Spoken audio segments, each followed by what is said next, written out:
अट रद्द केली नाही, त्यांनी फक्त शिथिलता केली नाही का. आणि आमच्या 17 मागण्या त्याच्यामधून तुम्ही एक करणार आणि आंदोलन मागे घ्यायला लावणार, आम्ही कसं काय घेऊ. कारण 12,500 पदांची विशेष पदभरती होणं हे आमच्यासाठी खूप महत्त्वाचे आहे.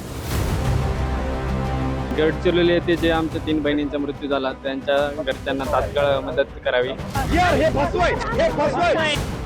पुण्याच्या मांजरीतील आदिवासी विद्यार्थ्यांनी व्यक्त केलेला हा निर्धार. गेल्या 13 दिवसापासून आदिवासी विद्यार्थ्यांनी हे आंदोलन पुकारलं आहे. दरम्यान तिकडे नागपुरातही आदिवासी विद्यार्थ्यांनी आंदोलन सुरू केलंय. या आंदोलनाच्या पार्श्वभूमीवर मुंबईत आदिवासी विकास मंत्र्यांनी बैठक घेत आदिवासी वसतिगृहात वयाची अट रद्द करण्याची घोषणा केली. वयोमर्यादा 30 होती, त्या वयोमर्यादाला सर्व आमदार खासदार यांच्या सूचनेनुसार चर्चेनुसार स्थगिती देण्यात आलेली आहे. त्यामध्ये प्रवेशासाठी कोणाचीही वयाची अट राहणार नाही. आमची जी 12,500 पदांची जी पद भरते त्याच्यावरती काहीतरी सकारात्मक निर्णय झाल्याशिवाय आणि जे गडचिरोली येथील विद्यार्थिनी आहेत त्यांच्या कुटुंबियांना 1 कोटीची मदत मिळाल्याशिवाय आम्ही आंदोलन मागे घेणार नाहीयेत. कारण 12,500 पदांची विशेष पदभरती होणं हे आमच्यासाठी खूप महत्त्वाचे आहे. आदिवासी विकास मंत्री अशोक उईकेंच्या या घोषणेनंतरही मांजरीतील आंदोलक विद्यार्थी मागे हटण्यास तयार नाही. कारण वयाच्या अटीसोबतच आणखी काही महत्त्वाच्या मागण्यांवर आंदोलक ठाम आहेत. आदिवासी विद्यार्थ्यांच्या मागण्या काय? आदिवासी विभागातील रखडलेली पदभरती जाहीर करावी. 12,500 पदांची पदभरती करावी. गडचिरोलीतील सर्पदंशानं मृत्यू झालेल्या मुलींच्या कुटुंबियांना 1 कोटीची मदत द्या. आदिवासी समाजातील मुलींची प्रेग्नन्सी टेस्ट रद्द करावी. शासकीय वसतिगृहांकडे सरकारनं लक्ष द्यावं. अशा मागण्या या विद्यार्थ्यांच्या आहेत.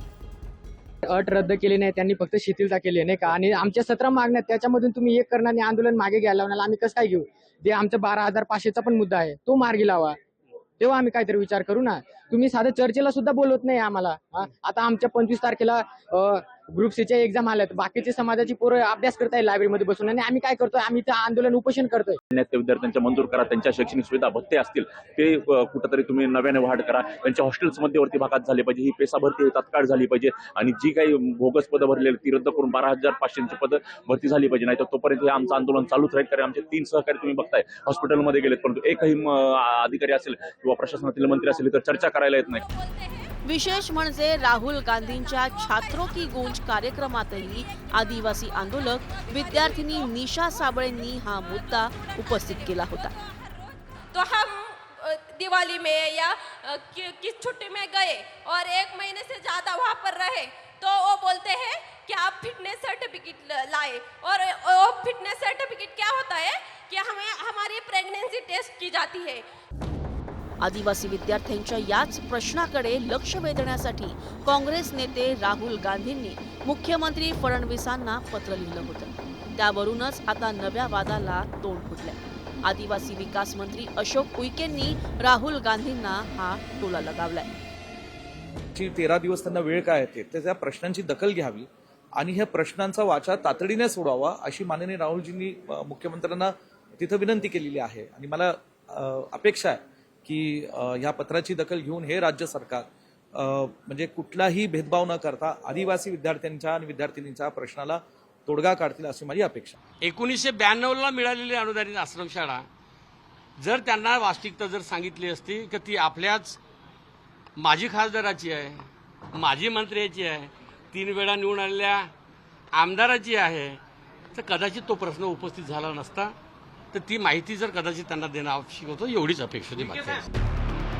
पण आदिवासी विकास मंत्र्यांनी मांजरीत आंदोलन करणाऱ्या आदिवासी विद्यार्थ्यांना उपस्थित केलेल्या प्रेग्नेंसी टेस्ट विषयी मात्र चकार शब्दही काढला नाही. राहुल गांधी इन्होंने कहा है कि कई विद्यार्थियों को जो है प्रेगनेंसी टेस्ट तक देनी पड़ती, इस तरीके की जो बात है. बहन जी ये विषय हमारे इसमें नहीं होता है, कृपया करके ये सब्जेक्ट में, क्योंकि हमारी बहन है, हमारे बच्चे हैं, ये बारे में नहीं बोलना चाहिए, ये मेरी विनती. इकडे आदिवासी आंदोलक विद्यार्थ्यांना पाठिंबा देण्यासाठी वंचित बहुजन आघाडीचे नेते सुजात आंबेडकर आणि शरद पवारांच्या राष्ट्रवादीचे नेते मांजरी गाठलं। आपण सर्वांनी परत एकदा दाखवून ठेवले की जर सरकारने आदिवासी विद्यार्थ्यांचा फंड चोरायचा प्रयत्न केला, त्यांच्या मागण्या दाबायचा प्रयत्न केला किंवा त्यांच्या हक्क जे आहेत ते त्यांच्यापासून हिणून घ्यायचा प्रयत्न केला, तर आजही इकडचा आदिवासी विद्यार्थी जागा आहे, तो आंदोलन करू शकतो आणि सरकारला जाब विचारू शकतो। आज आपण या आंदोलनाच्या माध्यमातून दाखवून दिले। गडचिरोलीत आदिवासी आश्रमशाळेत सर्पदंशानं 3 चिमुरड्यांचा मृत्यू झाला। त्या घटनेनंतर आदिवासी आश्रमशाळांचा प्रश्न ऐरणीवर आला आहे। याच मुद्द्यावरून राज्यात काही ठिकाणी आदिवासी विद्यार्थ्यांनी आंदोलनाचा पवित्रा घेतला। मांजरीतील आदिवासी विद्यार्थ्यांच्या आंदोलनाला 2 आठवडे उलटून गेले आहेत, पण अद्यापही सरकारी पातळीवर त्याची दखल घेतली गेली नाही। त्यामुळे सरकारला कधी जाग येणार हा खरा प्रश्न आहे।